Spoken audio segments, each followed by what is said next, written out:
The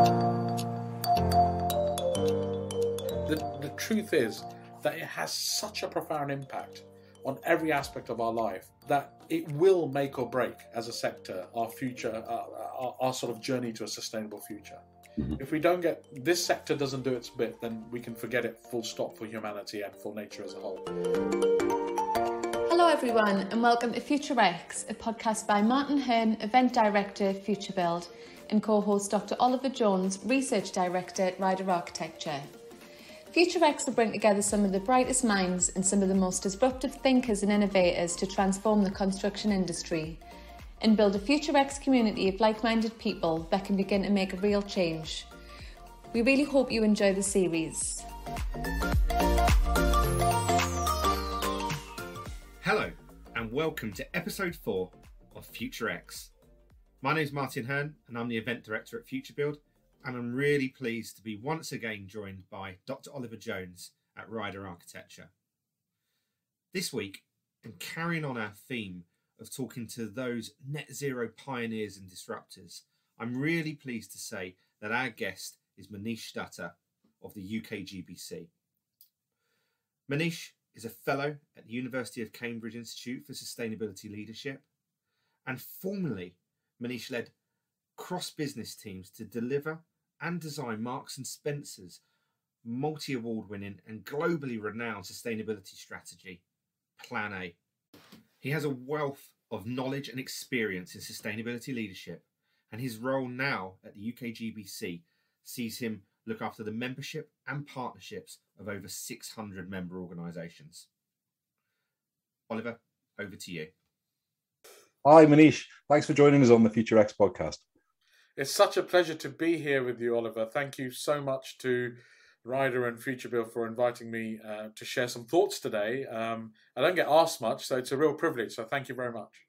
Absolutely. I think for me, where we should really kick off and begin is for our listeners, just a little bit of your background and how you got to where you are today. Wow, and I suppose it's also where do I want to get to? Because I'm still desperately seeking that destination, I guess. But let's just rewind a bit.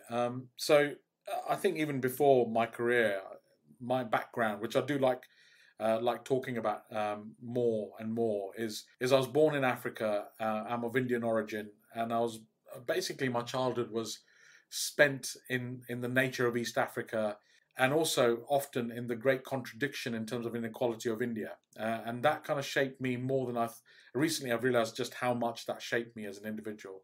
And so, you know, living in those sort of extremes, or an extreme of beautiful nature and the extreme of sort of polar opposite levels of equality and inequality in society were very much part of my upbringing and have shaped me as an individual. The other part of my life that's been really important has been some values that my parents gave me from age 0, basically, which was around using the great fortune that one finds oneself to support those that don't have that kind of fortune, and working in sustainable development, particularly in India and Africa, was part of my life from, you know, birth, basically. So that's what really shaped me, and I suppose those values and those genetics were formed early on in my life. And then again, you know, early part of my career, I was blessed with a son about 13 years ago.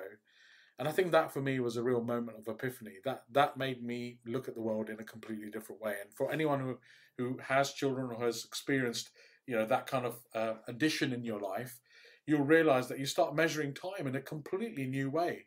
You stop counting your years and you start sort of looking at time horizons from the eyes of your child. And so staring at this newborn in my hands, I rewound to when I was born. And I thought about the world at that time, which would have been in Nairobi in Kenya, and even thought about, you know, when I moved to the UK, and thought about things like, well, hang on, there were more butterflies in the garden, there were more bees, there were things that were quite different to the way life is today for my son. And then I fast forwarded to what would the world be like when my son is my age at the time, early 30s at the time, and that really scared me because I could see the trajectory was not one that was very favourable. And my main measure of that was not carbon emissions, it was more about loss of nature. And that really scared me. And it just so happened around that time, Marks and Spencer, under the leadership of Stuart Rose at the time, were having a similar epiphany.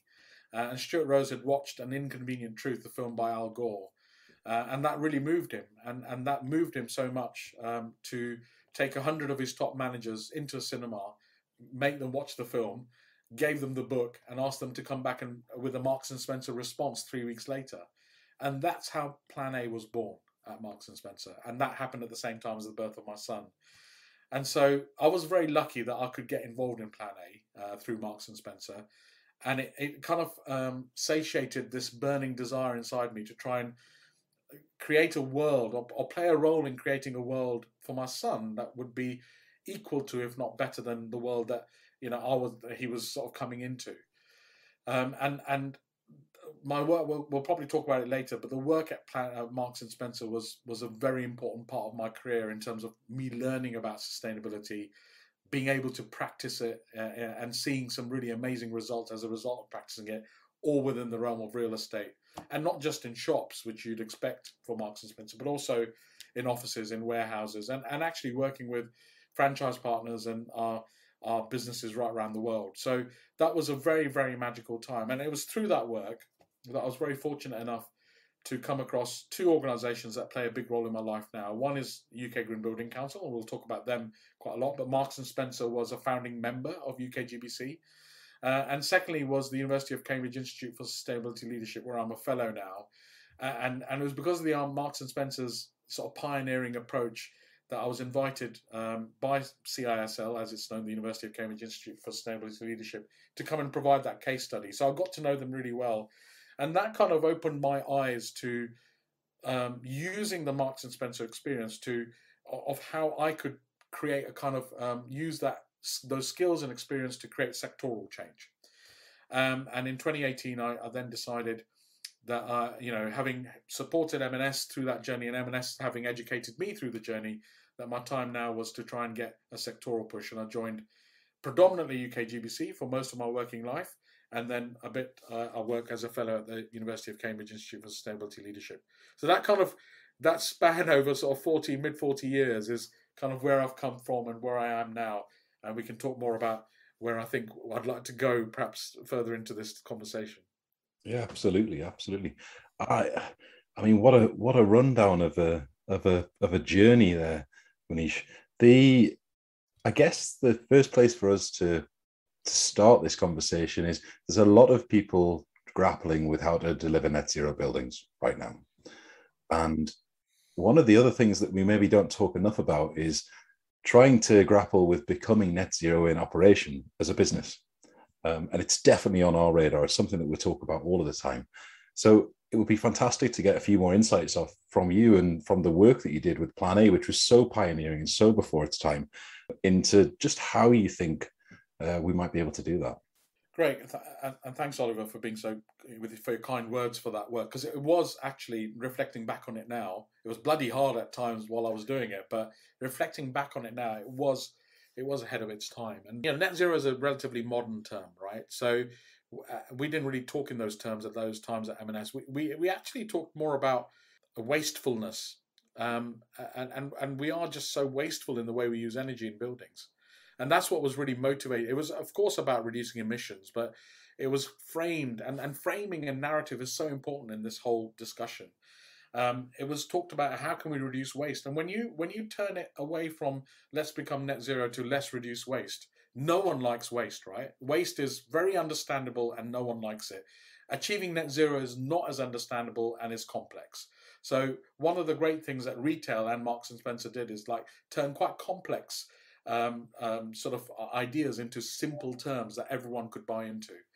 So obviously, to know how wasteful you are, you need to measure impacts first. So the first thing I think that I learned really early on at M&S was, let's measure our impacts. Let's know where that waste exists. Let's put in that sort of live metering into every building to understand how we're consuming energy. Really simple, but it gave us a hell of a shock as to why our sort of base loads were as high as they were.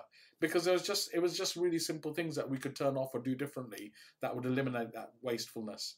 The second thing is, investing in capability to reduce, to really chase down those opportunities. And that was almost at every building level. Have a champion that looks out for that kind of thing, that understands what to look for, understands how they can work with others to reduce that wastefulness, and do that as quickly as possible. The third thing I think I would share is that M&S were really good at, and retail, they treated this like a internal change transformation program. And so part of that is taking people with you. So taking your customers with you, your colleagues with you, and most importantly, supplier partners with you, and to work to create new supplier partnerships with people that you would not normally work with. The solution providers, to try and identify, do things to find those solutions really quickly. The fourth thing I'd say is our focus wasn't just on carbon. We also thought about the social impacts of it as well. We thought about workers in supply chains. We thought about things like human rights in construction and property supply chains as well. It's very easy to be a sort of very singular on this, but what we understand is that these things are all very interconnected. You might become really water efficient in a building, but push your carbon expenditure up in that building by being so. And not many people draw those connections, so be holistic. The next thing I'd probably add is courage, actually, because there were lots of times, as I've already referenced, that were quite tough at M&S, things that didn't quite work, things that we'd never tried. So have the courage to go further than what you're comfortable with. Be bold and innovate and learn from your mistakes really quickly. I know these are all really cheesy, well-known sort of sayings, but I couldn't, the beauty about working in a portfolio which had over 1,000 buildings, which had lots of different types of buildings in it, is that that was like a perfect lab to try lots of different things on, and we did that a lot. And I think from that, we are more than ever in this sort of what people call this VUCA world. So this sort of volatile, uncertain, complex, ambiguous world. It's an American military term, but it couldn't be truer than the world that we're in now. And actually, within that VUCA world, the topic that we're discussing now today here, sustainability, whilst M&S was a pioneer, actually is becoming so much more normal now to talk about than it was maybe 10, 11 years ago.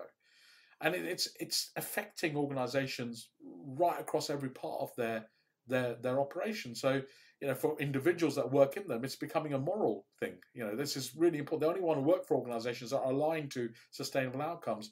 From an investor point of view, they only want to invest in organizations that are taking this topic seriously. And above all else, it's becoming, if you don't take this seriously, you lose your societal and legal license and ability to operate. It's as simple as that, I think. And if you want to be, positively perceived by your most important stakeholders, and those are the people that work for you, the people that you work with, i.e. your clients and your supply chain partners, then this has to be part of that sort of contract of work with each other. And frankly, my last lesson is, as opposed to M&S, where it still felt like a bit of a choice, and M&S didn't treat it as such, I don't think this is a choice anymore. I think if you're an individual or an organization that are not embedding sustainability, you risk becoming very quickly irrelevant in this marketplace. Mm-hmm. And if you're an organization not doing that, as we are now starting to see, you will lose value exponentially. And the thing about real estate and buildings, and your question about net zero buildings, which I probably haven't answered, so I apologize for that it's a really unique asset class. If you look at all the different areas that we need to become more sustainable in the world, take agriculture or aviation or whatever else, real estate is really unique because it's really, you can implement sustainability very measurably. You can measure it. It's really tangible, and in many cases, if not all cases, the benefits are there. In many cases, they are very immediate. So, switching your lighting, for example, from nowadays everyone does this, but at the time at M&S, we were the first retailer to switch to LED lighting.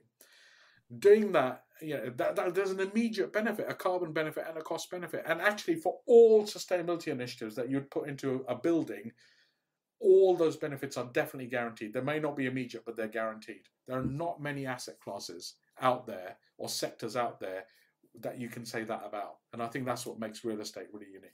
There was two things that I wanted to sort of pull on there, Manish.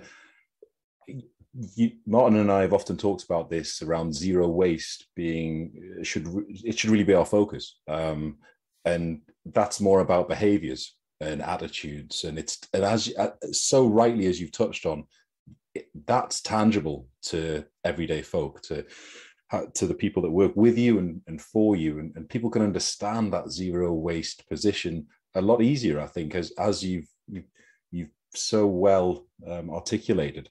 So I absolutely agree on the zero waste point. If we could just pull apart a bit more the supply chain element, because it's so critical in construction at the moment. And you talk about innovation and experimentation and finding those innovative partners that are going to be able to enable a more sustainable supply chain. And that's something we're really passionate about as well, particularly in this Future X community, looking for those innovators, those material startups who are going to really shake up the way that we design buildings. So let's just pull on that thread around supply chains a bit more. Yeah, great thread to pull on. It reminds me of a quote by the American author William Gibson, who said, "The future is already here, it's just not evenly distributed." And I really like that quote. I use it a hell of a lot because I think it's so true, particularly for real estate and construction and property. We have just launched at UK Green Building Council, well, not about 4 months ago, we launched a solutions library. My colleague Lucy and Alistair have done amazing work in launching this library of 105 solutions, which shows that there is a whole abundance of people out there with amazing ideas that are, ideas that work. These aren't just, ideas in a lab. These are ideas that have got real sort of credibility, but they're not known very well, and they're not accessed by enough of the industry so that we can get some real pace and scale to them.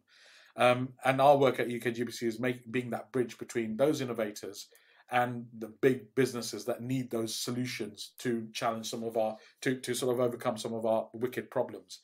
But I want to rewind a few years back, and Martin will remember we worked together on M&S on something called the Big Innovation Pitch, which is a really exciting thing.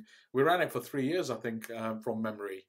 And this was about actually being quite open and naked out in the industry about what our challenges were, and saying we want someone through the medium at the time of EcoBuild, which was the biggest event of its type at that time. This is going back 10 years or so, to come and show us some solutions that would respond to these challenges. And it's not dissimilar to what we're doing at UKGBC now, but this is 10 years ago.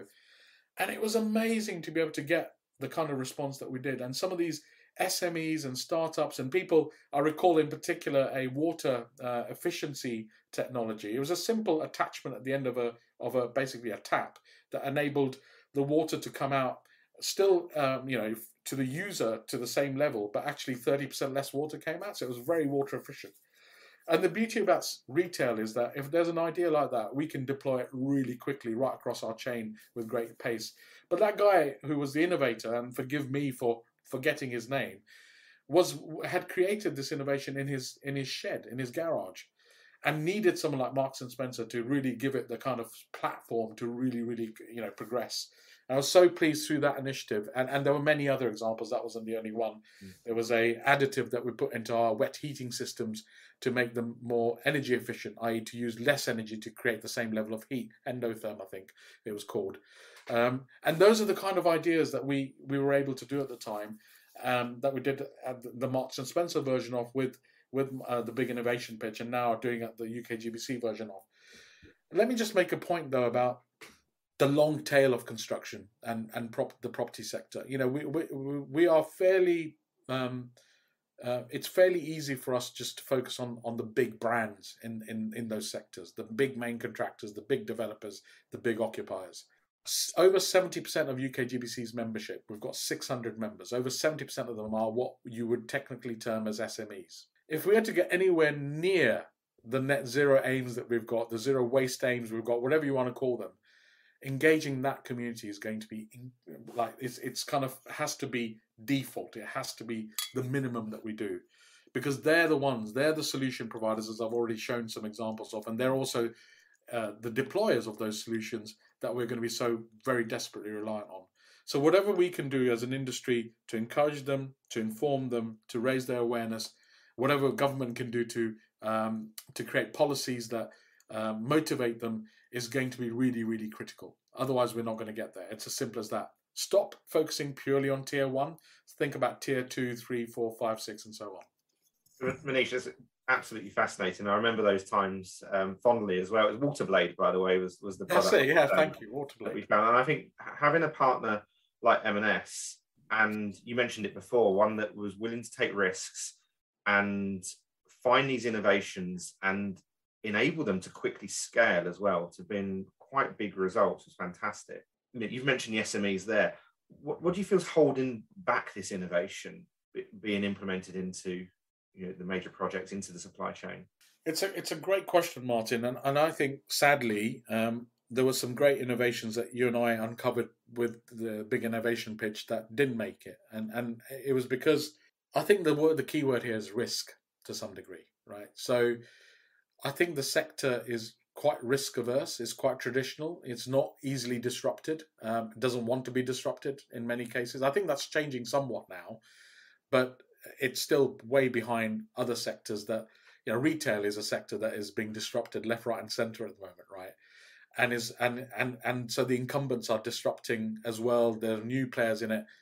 Construction and property isn't like that, is it? I mean, we're still things like augmented reality, virtual reality, blockchain, all these things have been around for a while. And 3D printing have been around for a while, but actually you don't see they're not common, are they, in the industry at all? I mean, building information modeling is now more common than it was, but it's still, there's still so much further it could go. And so I think the thing that holds us back in the industry for me is risk. We're not a risk-taking industry. I'm just waiting to see whether there will be a outside of industry disruptor that will come in and be willing to take the risk. And I think there are some that are coming. There are some that are here now. Yeah, we've seen the big tech companies start to dip their toes. Google, Sidewalk Labs, and the like over in the US starting to dip their toes in sustainable mass timber buildings. And I think it's a matter of time. And I've said it a number of times that the writing's on the wall for our profession if we don't start to mobilize and invite those innovators in. Because if we don't do it, there's plenty of incredibly capable, incredibly intelligent people from lots of other sectors who just look over the fence and think, what are those guys in construction doing? Yeah, agreed. I completely agree. But it's not as if, it goes back to that quote earlier about it not being evenly distributed. It's that we know that they exist, but there's something about the incumbency of the industry that is very risk averse, and it's not able to scale and rapidly deploy those innovations. And I think the winners in the future will be those that are willing to take that risk and do that really quickly. And I'm seeing some of the existing players starting to do that more than they did perhaps even 2-3 years ago. I was going to ask you about what lessons we can take from retail, but one that you've mentioned I wanted to bring up was the use of language. You talked about net zero not existing when Plan A was launched, 2007, 14 years ago. And I've just seen that M&S now doing, they're putting carbon literacy now into training to all of their leading managers. That's something maybe we should bring in the built environment a bit more. But it's that use of language as well. I think as an industry, sometimes we get very technical. We seem to overcomplicate things. But at UKGBC, you're putting out some really great guidance that's much more simple to digest. Yeah, thank you, Martin. That's kind. I'm not going to assume that everyone that's listening knows UKGBC, so allow me a bit of a plug, if I may, and then we can talk about some of that guidance and the importance of narrative and language. So we're 14 years old, and our mission is really simple: is to radically improve the sustainability of the built environment in the UK. And we like to work with both the current and future leaders of the industry to create that kind of transformational change.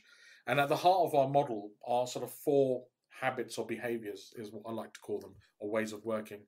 So the one is collaborate and bringing that diversity. So we're 600 members we've got 600 members that represent literally every part of the value chain of the industry, from investors to planners to architects like Ryder. Of course, we're very grateful for your membership of UKGBC, to engineers, to main contractors, product suppliers to those main contractors, and then FM companies and occupiers, etc. So we bring all of that diversity together under a common purpose. We always want them to do more. So advocate is the next sort of habit of ours. We want our members to make more commitment, and we also have local and government sort of membership as well. And so we want them also to have progressive policy. We also want to enable change to happen through learning from others via showcasing solutions, as I've already talked about, via sharing best practice and case studies and stimulating action. We encourage people to copy each other. That's what we do, because by copying each other, we won't waste time in trying to reinvent something that's already been invented, and we can go at scale because we just don't have the time. So, we enable that change to happen. And lastly, we want to make sure that we develop guidance and create kind of a minimum level of minimum and maximum level of performance in the industry, be it for net zero carbon, be it for social value, be it for circularity, be it for resilience and nature-based solutions. We're kind of creating those standards and that guidance to enable industry to know what good looks like and where they need to get to. We've grown rapidly in the last 24 months. So the pandemic has made the industry realize that, as we considered for a brief moment in time, and in some parts of the world still are considering the existence of humanity because of a virus, there are some bigger risks that we need to consider and mitigate, such as climate change and the ecological crisis. And so that has prompted a huge growth in our membership. We've grown by 40% in the last 24 months. And the other thing I'll just say, just to plug, is that we are one of 70 green building councils. So we're part of the world's biggest green building movement, which means that we can leverage best practice from right across the globe. That's 36,000 organizations, which include 600 of our members, right across the world, working towards radical sustainability in the built environment. And so just to pick up on your point about narrative in a very long-winded way, so apologies for that, but I couldn't resist the opportunity to plug. Narrative is so very critical. We talked earlier about who we need to engage and the different tiers of the supply chain we need to engage. And I think the point made earlier about we're bamboozling people by sort of overcomplicating this is correct. But I also want to be a bit cautious about this. This is quite a complex area to understand, right? So we've talked about net zero buildings, we talked about operational carbon, there's a whole concept around embodied carbon, and then we can talk about whole life carbon. There are different layers of complexity to this. And what we must do, and we try and do through our guidance and through our work, is try and two things. One is to be really clear about what all of those things mean, so that the industry has one definition of net zero carbon buildings. And our Advancing Net Zero Carbon Buildings framework, launched in Parliament in 2019, is aiming to do that. And the second thing is showing and showcasing and really learning by example the building from buildings and companies that are achieving elements of that framework. So when you put those two things together, a really clear industry-created definition of what net zero carbon or social value should mean in the industry, with real-life examples and practical case studies of how it's being achieved, then the magic can happen and people can understand it. Seeing is very much believing. So I think narrative, breaking down and simplifying the complexity, but also learning by experience, are really important parts of the storytelling of all this. Absolutely. I think, you've given us so much to think about there, Manish, in that introduction to the UK Green Building Council. And as members, I can absolutely say, the content that's on offer through you guys is unrivaled, really, in terms of the amount of support and the amount of content and the amount of learning that you can access through the UK Green Building Council. So for anyone that's listening, or any of the businesses, the smaller SMEs that are out there that are listening, I can only really say get involved and make sure you join up. And we've thank you, Oliver, for that added plug. And we want to make sure that our membership model is inclusive to everyone. So if you're a startup out there, it's a very, very nominal contribution you make to our membership fees. But if you're a multi-billion-pound turnover or a big asset manager, then you pay your proportional membership fees, all of which goes towards creating, sort of achieving our mission of radical sustainability in the built environment. In terms of the sector then, and we've talked a lot about the fact that we think it's about behaviors, we think it's maybe more about zero waste. It is a complex message. It's a very complex thing that we're grappling with, but we have to try and simplify that to get people on board. And the fact that there's so many construction companies that are small businesses in that sense, what, in your opinion, as a sector, what should be our focus? What should we do next? So I think there's one massive elephant in the room that we need to overcome, right? A big overriding challenge, which is the way the sector at all levels seeks to create value, both in terms of the scope of that value and the time horizon in which that value is trying to be created. So what do I mean by that? So at the moment, in terms of scope of value, we don't include other elements of value like ecological value or societal value. We only really include economic value that we want from creation of real estate or from built environment. And in my opinion, we need to include in the value definition that all parts of all tiers of the industry sort of work alongside. We need to include social and ecological value as well. We can't just leave it at the economic value that an asset creates. We need to think about how that asset interacts with the society that's around it, how it contributes to bettering society. We need to think about how that asset enhances the ecological value of its surroundings. Mm-hmm. I think that's really important. And we need to think also along those three dimensions over the full life cycle of an asset, and not just for like the point of time that you're involved in that asset.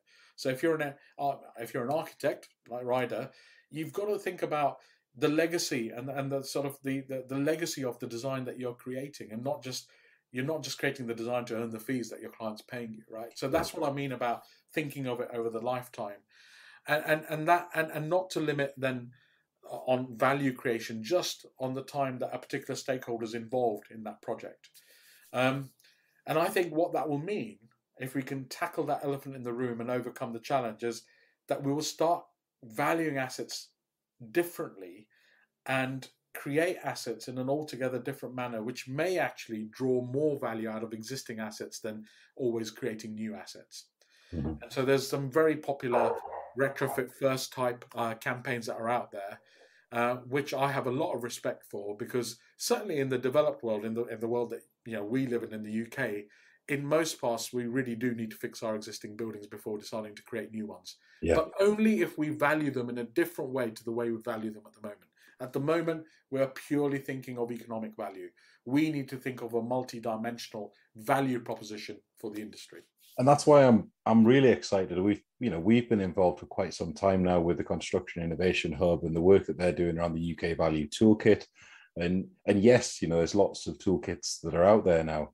But what's exciting to me about the UK Value Toolkit is that it's over 200 industry experts and members of the construction sector who are getting together with the Construction Innovation Hub and really looking at how we have a much broader conversation around holistic value on construction projects, but take that conversation to develop an intelligent brief, set some really clear strategic objectives for a number of different categories of value that include biodiversity, that include water quality, land use, resource and efficiency, all the way through to the social side of things, people's mental health and physical well-being, and the experience of being in that building. And the point of this toolkit that really excites me is that it's exactly as you say, it's measuring over a period of time. It's not, here's the design, let's get through to completion and that's us done. We are proposing this is the value that we can deliver, and we are committed to measuring that over a number of years into occupation. And it's really, just think about the sector's impacts, right? Just think about the fact that it's 40% global carbon emissions. Think about the fact that 50% natural material extraction comes from the sector. It's really omnipresent. We spend 90% of our lives in the sector, i.e. in buildings, in our infrastructure. The truth is that it has such a profound impact on every aspect of our life that it will make or break as a sector our future, our sort of journey to a sustainable future. Mm-hmm. If we don't get, this sector doesn't do its bit, then we can forget it full stop for humanity and for nature as a whole. So it's really, really profound. And so we have to think of it, we have to think of us as being such a important catalyst in the system. We don't even forget about system. We don't thinking about it as a system overall for sort of society. We struggle to think about the systems even within the industry, and we need to definitely think much more systemically. And ultimately, cities, which is what we create assets to be in, are the ultimate expression of a system in a man-made system. Yet we are very poor at thinking in a systems way, which is why we think in these linear ways and not in circular ways. I guess as we come towards the end of our time speaking with you, we ask everybody around the tagline of FutureX, our future is yet to be determined. Well, what's your vision for the future, and how would you like to see that future pan out for the planet, but also for the sector? Great question, and a great way to sort of conclude our discussion, Oliver. Thank you. So far, our discussion has been focusing on doing less harm, hasn't it? Really, it's about removing waste. I'm envisioning a built environment that achieves positive outcomes, actually, that doesn't just do less harm, it actually does more good. But that can be described as creating buildings and places that repair and restore nature, that improve resiliency to an inevitably changing climate, to enable greater equity within society, and to achieve the best possible health and well-being outcomes for people and for nature by doing that. And I think it's a really exciting time, actually, for the sector and for professionals in it who are trying to embed sustainability. I think we're in the midst, we are now very much in a sustainability revolution in the sector. And it reminds me of something that Al Gore once said. And I'll go back to Inconvenient Truth, of course, which is where our conversation started, which is, I think, the sustainability revolution that we're in has the magnitude of the Industrial Revolution and the speed of the digital revolution. And real estate is at the very epicenter of this revolution, and the opportunities that will come to individuals and organizations that really embrace this are truly boundless. I could not agree more. And thank you so much for so much of your time and insights into what is truly a really complex problem. But I agree with you entirely. There's never been a more exciting time to be in construction, and there's never been a more exciting time to be looking for the next big innovations and trying to implement them on our projects. And on your point around regenerative architecture, which is how I would coin that, I absolutely agree. I think we need to be not looking to create environments that do less harm, as you say, but looking to create regenerative environments that offer social and economic regeneration as well. Yeah, and I'll offer one last quote just to round this off, Oliver. Thank you for bringing your examples to the conversation. It's a Churchillian quote about we shape our buildings and thereafter they shape us. That, I think, really captures the potential of impact that our sector, positive impact that our sector could have. Thanks a lot. Yeah, thank you. So much. That was Manish Dutta of the UKGBC. Thank you for listening to FutureX. Please make sure you like, subscribe, and share. Join our community to stay up to date with all things FutureX. Visit futurebuild.co.uk to sign up. Please also like them and share them to help grow our community. You can subscribe to the podcasts within your favourite podcast platform. Thanks so much for listening, and we hope you'll be back again soon.